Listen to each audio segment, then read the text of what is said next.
Commander Jack Reed stood tall at the helm of the Earth Space Navy vessel Resilience *. His blue uniform was crisp, his posture perfect. Today was the day humanity would meet the Galactic Council for the first time. "Approaching the Council station, sir," said Pilot Doug, his hand steady on the controls. "Steady as she goes," Jack said. He looked at his team. They were ready. After decades of space travel, humans were finally going to join the wider galaxy. The Resilience docked with a gentle bump. Jack led his 5-person team toward the airlock. Engineer Maria checked everyone's suits one last time. "Remember," Jack told his crew, "we represent all of Earth today."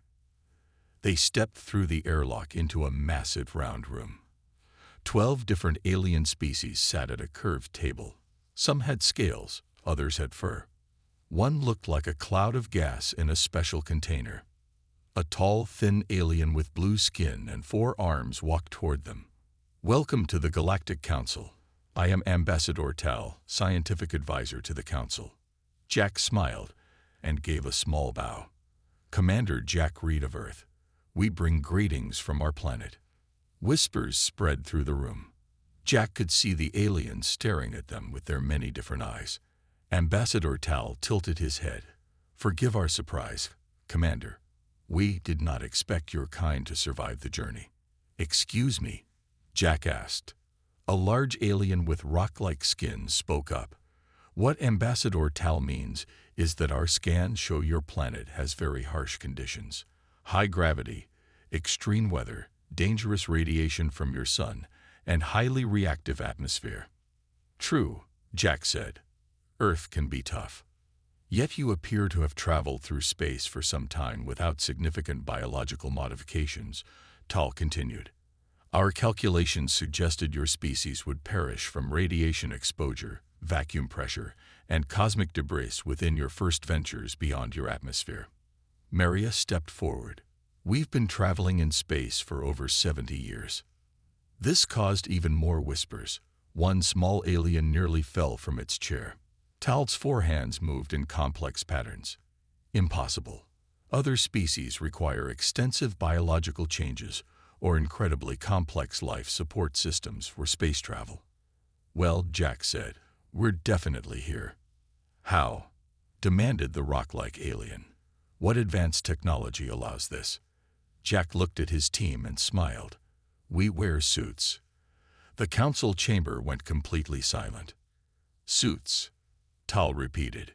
"Protective garments. That's all." "Pretty much," Maria said. "Would you like to see one?" Tal nodded slowly, clearly confused. Maria opened a case she'd brought from the ship. Inside was a standard Earth spacesuit. It looked simple compared to the elaborate devices the aliens wore. "This is it?" asked Tal. "This is what protects you from the deadly void of space." "Yes," Maria said. "We've perfected the design over decades. The material is flexible, but can withstand extreme temperatures, block radiation, and repair small punctures automatically." "Impossible," said the rock alien. "Such a simple design cannot provide adequate protection." Tom, the science officer, stepped forward. "Actually, it's because of Earth's harsh conditions that we created such effective protection. We had to be practical." Ambassador Tal ran a scanner over the suit. His eyes widened. "Council members," he said slowly, "the readings suggest this simple garment provides protection comparable to our most advanced systems." The room erupted in shocked conversations. "Perhaps," Jack said with a smile, "we have more to offer the Galactic Council than you first thought." Tal stared at the humans with new respect in his eyes. "Indeed, Commander Reed. It seems we have much to learn from each other." He paused. "Though I must ask, if this is merely your travel gear, what do you wear for actual combat?" Jack's smile grew wider. "Let's save that surprise for another day." The next day, the human crew of the Resilience found themselves in a large testing chamber. The Galactic Council had requested a full demonstration of their spacesuits. Dozens of alien scientists watched from behind clear barriers. Engineer Maria Diaz stood next to a table where her standard Earth spacesuit lay flat. Ambassador Tal and 5 other alien experts surrounded her, their devices scanning every inch of the suit. "I still don't understand," said Tal, his 4 blue hands moving in confusion. "Where are the power cores? The atmospheric regulators? The waste processing systems?" Maria smiled and pointed to different parts of the suit. "Everything is built into the material itself.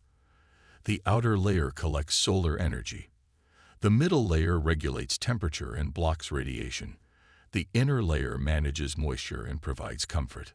A small round alien with green fur poked at the suit with a long tool. "But it's so thin. How can it possibly protect against the vacuum of space?" "Because of how we made it," Maria explained. "On Earth, we studied animals and plants that survive in harsh conditions. We copied their best features." Commander Jack stood nearby, enjoying the aliens' confusion. "Tell them about the spider silk, Maria."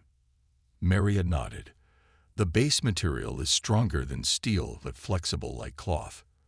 We got the idea from spider webs on Earth." The aliens looked at each other in surprise. "May I see it in action?" asked Tal. Maria nodded and began to put on the suit. The aliens watched closely as she sealed each section with simple movements. In less than 2 minutes, she was fully suited up. "That's it?" asked the furry green alien. "No help from machines? No special environment?" "Nope," Maria said, her voice coming clearly through the suit's communication system. "Any human can put this on quickly. Now, let's show what it can do." The aliens stepped back as the chamber settings changed. First came extreme cold, dropping to nearly absolute zero. Maria moved around normally. Then came extreme heat that would melt most metals. The suit adjusted, keeping Maria comfortable. "Impossible," whispered Tal. "She should be dead." Next came radiation levels that would kill most life forms instantly. The suit's material darkened slightly, absorbing and neutralizing the energy. "What about impacts?" asked a tall, insect-like alien. "Space debris moves faster than bullets." Jack smiled. "Show them, Maria." Maria nodded to the control room. A small machine fired metal pellets at high speed toward her. The suit's material flexed and absorbed each hit, leaving not even a mark. The chamber returned to normal conditions, and Maria removed her helmet. She was smiling and completely fine. "The best part," she said, "is that these suits cost relatively little to make. They're standard issue for all our space travelers." Ambassador Tal approached the suit with new respect in his 4 eyes. "In my 200 years as scientific advisor, I've never seen protection this effective in such a simple form." The insect-like alien clicked its mandibles nervously. "If this is their basic travel technology, what are their weapons like?" Jack heard this and laughed. "Actually, most of our best technology isn't for fighting. It's for living and exploring." Maria carefully folded the suit. "We designed these because Earth taught us to be practical. When your home planet tries to kill you with storms, quakes, and extreme weather, you learn to make things that actually work." Ambassador Tal turned to Jack. "Commander Reed, I believe the Council will want to hear more about your people. You've survived much more than we thought possible." Jack nodded. "We humans have a saying, necessity is the mother of invention. When you need something badly enough, you find a way to make it." The aliens looked at the simple suit with new understanding. Perhaps these humans had more to teach than anyone expected. The 3rd day of the humans' visit to the Galactic Council began with a special meeting. The Council had invited Chief Science Officer Tom Wilson to explain more about human space survival technology. The large circular chamber was packed with representatives from 27 different alien species. Tom stood at the center, feeling all eyes on him. He had prepared slides showing Earth and its many environments. "To understand our spacesuits," Tom began, "you must first understand Earth." He showed images of blazing deserts, frozen poles, stormy oceans, and dense jungles. Humans evolved on a planet of extremes, Tom explained. Our bodies learn to handle heat, cold, high pressure, and low pressure. We can survive in places with little oxygen or lots of water. Ambassador Tal leaned forward. But space is far more extreme than any planetary environment. Tom nodded. True. But because we already dealt with harsh conditions, we approached space differently than you did. He showed a picture of a polar bear. This animal survives in freezing temperatures because of special fur that traps heat. We copied this for our suit insulation. Next came an image of a tiny creature.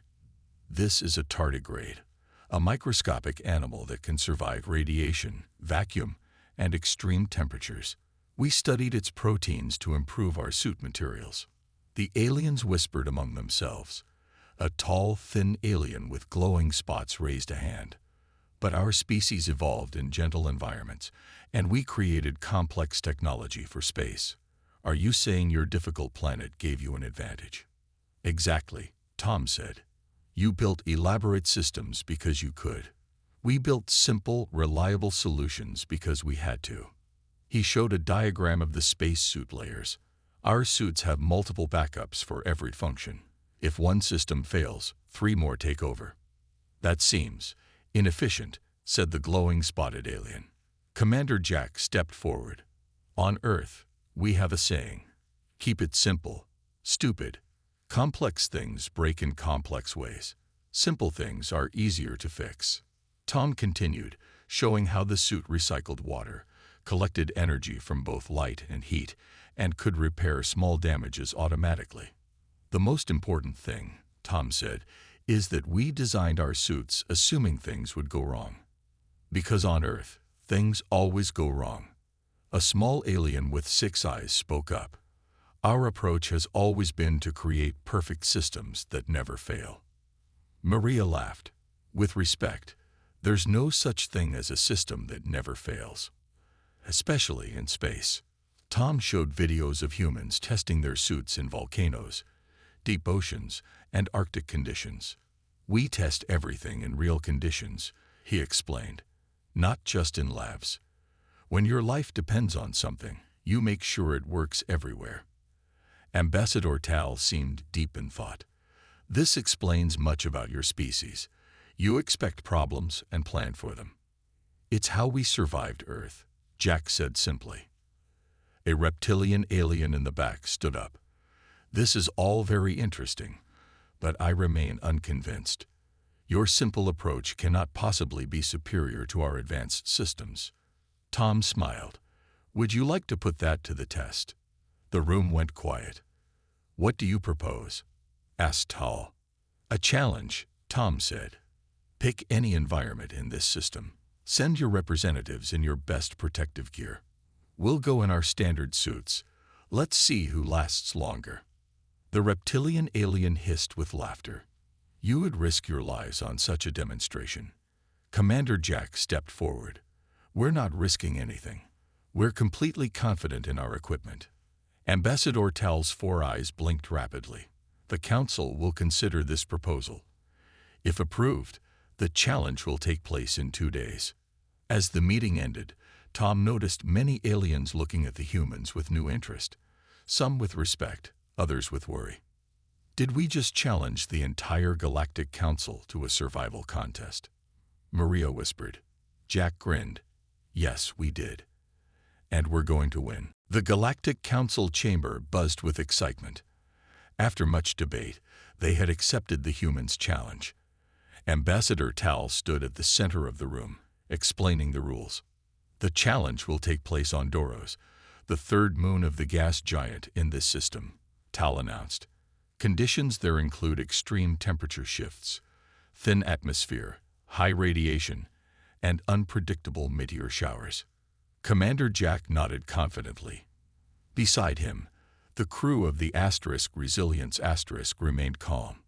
Each species will send 2 representatives, continued Tal. The challenge will last 1 full day cycle. Those who remain functional the longest will be declared the winners.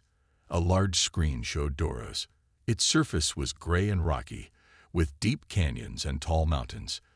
Even from orbit, they could see the meteor impacts. "This is perfect," Maria whispered to Jack. "Our suits are made for exactly this kind of environment." The reptilian alien who had doubted them, Ambassador Kirks, approached with a smug look. "I hope your primitive technology serves you well. Humans, my species will be wearing our latest adaptive environmental shell. It cost more to develop than your entire ship." Jack smiled politely. "Good luck to you too." Back on the Resilience the crew prepared their suits for the challenge. Maria and Security Officer Lisa Brown would represent Earth. "Let's do a final check of all systems," Maria said, inspecting Lisa's suit carefully. Lisa nodded. "I added the extra radiation shielding in the helmet, just in case."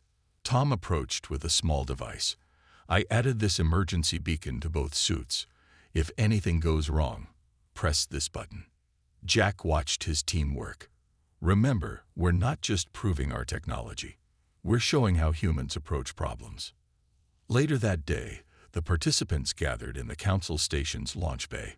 6 alien species had accepted the challenge, each sending 2 representatives. Their protective gear varied widely. Some wore bulky mechanical suits, others had sleek, glowing outfits, and one species was contained in floating bubble-like fields. Maria and Lisa stood in their standard Earth spacesuits, looking simple compared to the others. "Those humans are wearing the same basic suits they arrived in," whispered one alien to another. "No special modifications at all." Ambassador Tal approached the humans. "Are you certain you don't wish to enhance your protection? Doros is quite dangerous." Maria shook her head. "Our standard gear is more than enough." Tal seemed concerned but nodded. "The transport leaves in 10 minutes. Each team will be dropped at different locations and must survive until pickup tomorrow." As they boarded the transport ship, Lisa noticed some aliens looking at them with pity. Others seemed curious to see how quickly the humans would fail. During the flight to Doros, Maria explained more features of their suits to curious aliens. "The outer layer isn't just protection," she said, showing the material. "It's covered in tiny collectors that harvest energy from light, heat, and even kinetic impacts." "What about waste management?" asked a small floating alien. "We must return to our ships every 6 hours to empty our systems." Lisa smiled. "Our suits recycle everything. Water is filtered and reused. Carbon dioxide is converted back to oxygen. We can stay in these suits for up to 2 weeks if needed." The aliens were shocked. 2 weeks, repeated Ambassador Kirks, without any external support. "That's right," Maria said. "We've tested them in worse conditions than this moon." As the transport approached Doros, everyone looked out the windows. The surface was even more hostile than it appeared from orbit. Massive temperature readings flashed on the screens, boiling hot in the sun, freezing cold in shadow. "Final preparations," announced the pilot. "Drop begins in 5 minutes." Maria and Lisa checked each other's suits one last time, then put on their helmets. "Ready?" asked Lisa. Maria nodded. "Let's show them what humans can do." As the transport doors opened and they prepared to drop to the surface, Ambassador Kirks gave them one last look. "Good luck, humans," he said, his voice containing a hint of newfound respect. "You may need it." Maria hit the surface of Doros with a soft thud, her suit absorbing the impact. Beside her, Lisa landed and immediately scanned the area. The moon's landscape stretched out before them.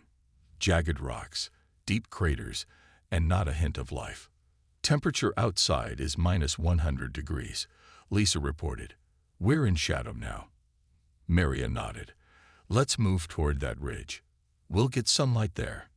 Their suits adjusted automatically to the cold, warming them without using much power. They moved easily across the rocky ground, the suit's flexible material allowing full movement. "Human team, check in," came Ambassador Tal's voice through their communications. "We're fine," Maria responded, moving to higher ground. "Good. Several teams are already reporting system issues due to the cold." Maria and Lisa exchanged glances. They hadn't even noticed the extreme temperature. As they reached the ridge, sunlight hit them. Their suit displays showed the external temperature jumping from -100 to +200 degrees in seconds. The suits adjusted again, cooling now instead of heating. "That's a 300-degree change in less than a minute," Lisa said. "No wonder the aliens are struggling." From their higher position, they could see several other teams in the distance. One group in mechanical suits moved slowly, their joints seemingly frozen. Another team in glowing outfits huddled in the shadow of a large rock, avoiding the sun. "Warning to all teams," Tal's voice announced. "Sensors detect a micrometeorite shower approaching from the north. Seek shelter immediately." Maria looked around quickly. "There's a cave entrance down there," she pointed. They hurried down the slope toward the small opening in the rock face. Just as they reached it, the sky began to rain tiny, high-speed rocks. Their suits' outer layers took multiple impacts, the material flexing and absorbing the energy without damage. Inside the cave, they found Ambassador Kirk's alone, his elaborate suit flickering with warning lights. "Are you all right?" Lisa asked. Kirk's looked up, surprised to see the humans. "My partner's suit failed in the temperature shift. He had to emergency transport back. My power systems are failing in this cold." Lisa knelt beside him. "The meteorites will hit here soon. Your suit won't take the impacts in this state." Kirk's reptilian face showed fear. "My transport beacon isn't working either." Maria looked at Lisa, who nodded. They knew what they had to do. "We can shield you," Maria said, taking a compact emergency shelter from her suit's storage pouch. It expanded into a small dome, large enough for 3 people. "This material is the same as our suits," Lisa explained. "It will protect all of us." Kirk stared at the simple shelter in disbelief. "That tiny thing will stop the meteorites." Before they could answer, the first impacts hit the cave entrance. Tiny rocks shot in like bullets, hitting the back wall with enough force to crack the stone. "Inside now," Maria ordered. They huddled under the shelter as the meteorite shower intensified. Impacts thundered against the dome, but it held strong. Kirk watched in amazement as rocks that would have torn through his suit bounced off the human material. "How is this possible?" he whispered. "Layered design," Lisa explained, pointing to the shelter's material. "Outer layer absorbs impact, middle layer disperses energy, inner layer stays rigid." For 20 minutes, they waited out the storm. When it finally ended, they emerged to see the cave floor covered in small craters from the impacts. "You saved my life," Kirk admitted. "My suit would have failed." Maria shrugged. "That's what our gear is designed for, keeping people alive when things go wrong." Their communication units crackled. "Status update from all teams," Ambassador Tal requested. One by one, the other teams reported in. 3 had already returned to the transport ship. 2 more had team members with damaged suits. "Human team, status?" Tal asked. "We're fine," Maria replied. "All systems normal. We have Ambassador Kirk's with us. He needs extraction." There was a pause. "You've been out there for 6 hours in the worst conditions, and your suits are still functioning normally." "Of course," Lisa said. "We've barely used a quarter of our resources." On the monitoring station orbiting above, the council members watched the humans in stunned silence. What they had dismissed as primitive technology was proving more effective than their most advanced systems. "I believe," Ambassador Tal said quietly, "we have much to learn from these humans." 3 days after the Doros challenge, the *Resilience* crew found themselves in a completely new situation. Instead of being treated with doubt, they were now the center of attention. The Galactic Council had called a special meeting where Engineer Maria Diaz would explain human spacesuit technology to representatives from over 50 species. The large chamber was packed. Maria stood at the center with a disassembled suit laid out on display tables. "Before I begin," Maria said, "I want to make something clear. This technology isn't secret. We're happy to share it with anyone who wants to learn. Ambassador Tal, now much more respectful toward the humans, nodded in approval. The council appreciates your openness, Engineer Dias. Maria picked up the outer layer of the suit. Let's start with the basics. This material contains 6 different layers, each with its own purpose. For the next hour, Maria carefully explained how the suit worked. She showed how the radiation shielding used a special crystal structure inspired by deep-sea creatures. She demonstrated how the temperature regulation system mimicked plant leaves. She explained how the self-repair function worked like human skin healing a cut. The alien scientists took detailed notes and scans. Many seemed amazed by the simplicity of the solutions. The most important part, Maria emphasized, is that everything works together. Each system supports the others. If one part fails, the whole suit doesn't fail. A small alien with glowing antennae raised a hand. But our approach has always been to make each system perfect on its own. Commander Jack, watching from the side, stepped forward. That's the difference in our thinking. On Earth, we know nothing is perfect, so we plan for failure and make sure it doesn't kill us. Ambassador Kirks, who had been saved by the humans during the challenge, stood up. I can confirm this approach works. My own suit cost more than their entire ship, yet failed in conditions their simple suits handled easily. While the public meeting continued, a smaller private discussion was happening in another room. Several council members were expressing concerns.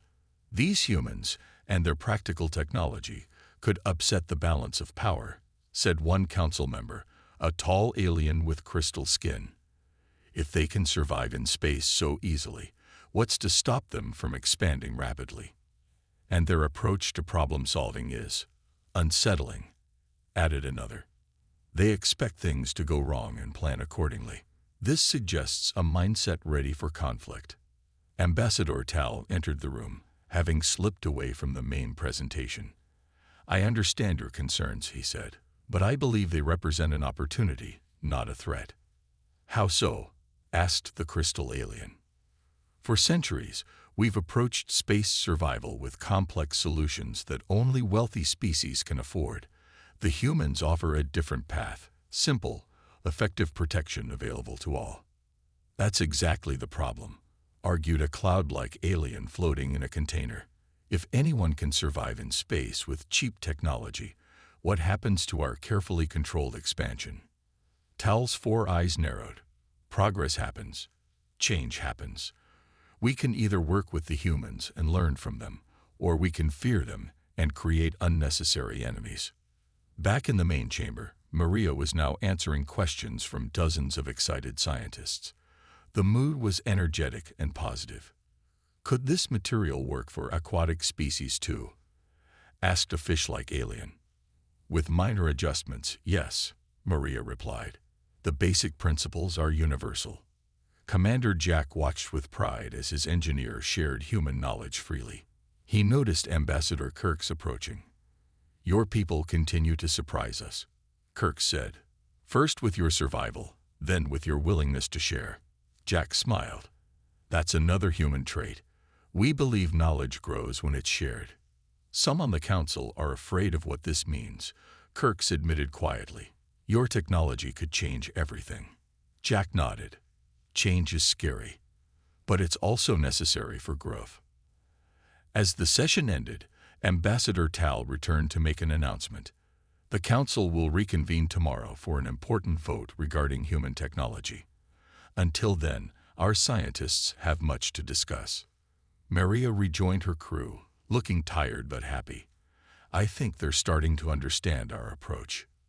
The question is, Jack said, watching the council members leave, what will they decide to do about it? The final day of the humans' visit to the Galactic Council arrived. The grand chamber was filled completely.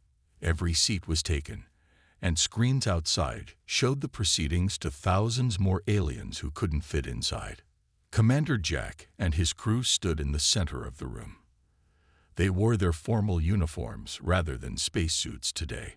Ambassador Tal stood at the high podium, all 4 of his arms raised for silence. After much debate, Tal announced, "The Council has reached a decision regarding Earth and its technology." The room went completely quiet. Jack stood tall, his face calm. Lisa and Maria exchanged quick glances. Tom adjusted his glasses nervously. First, Tal continued, "We acknowledge that our initial assessment of humans was incorrect. We believe your species would be unable to survive space travel without significant biological modification or extremely advanced technology." Ambassador Kirks stood up from his council seat.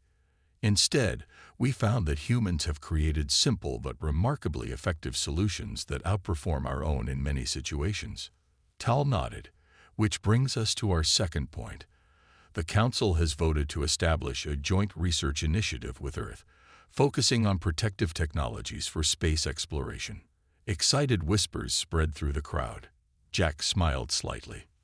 "This initiative will be led by humans," Tal added, causing even more surprised murmurs. "Your unique approach to problem-solving has proven valuable beyond our expectations." The crystal-skinned alien who had voiced concerns in the private meeting stood up. "Not all council members agree with this decision. Some of us worry about changing too quickly." "Change is inevitable," Tal replied. "The question is whether we guide it or resist it." The crystal alien nodded reluctantly and sat down. Tal turned back to the humans. "Commander Reed, will Earth accept this partnership?" Jack stepped forward. "Earth would be honored to share what we know and learn from your vast experience. Together, we can create better solutions than either of us could alone." Tal's 4 eyes blinked in what the humans now recognized as a smile. "Then it is decided. The Joint Research Initiative begins immediately." After the formal ceremony ended, the crew of the Resilience gathered on an observation deck overlooking the vast space station. Through large windows, they could see dozens of alien ships docked alongside their own small vessel. "Not bad for our first diplomatic mission," Maria said, grinning. Lisa laughed, "all because they couldn't believe our suits worked." Tom looked thoughtful. "It's interesting how our greatest strength wasn't advanced technology but practical innovation." Jack nodded. "Earth taught us to be survivors. We created solutions that actually work instead of just looking impressive." Ambassador Tal joined them, bringing small cups filled with a blue liquid. "A toast in the human tradition," he said, handing them out. "To new friends and new knowledge." They raised their cups. Jack noticed that Tal wore a small patch of Earth suit material on his ceremonial robe, a symbol of respect. "Before you leave," Tal said, "I must ask one question that many are wondering. If your space suits are this effective, what other surprising technologies do humans possess?" Jack smiled. "The truth is, our suits aren't even our most impressive creation. They're just practical tools." "Then what is your greatest achievement?" Tal asked, his 4 eyes wide with curiosity. "Our ability to adapt," Jack answered simply. "Humans have lived in deserts, Arctic regions, mountains, and underwater. We've survived plagues, wars, and disasters. Each time, we've learned and grown stronger." Tal seemed to consider this deeply. "Perhaps that is why your spacesuits work so well. You designed them knowing that space, like Earth, will always try to kill you." Jack nodded. "Exactly. And knowing that something will try to kill you is the first step in making sure it doesn't succeed." As the Resilience prepared to return to Earth with news of the Alliance, Jack took one last look at the alien station. What had begun as a simple diplomatic mission had turned into something much more important: the beginning of humanity's unique contribution to the stars. All because of a spacesuit that nobody thought would work.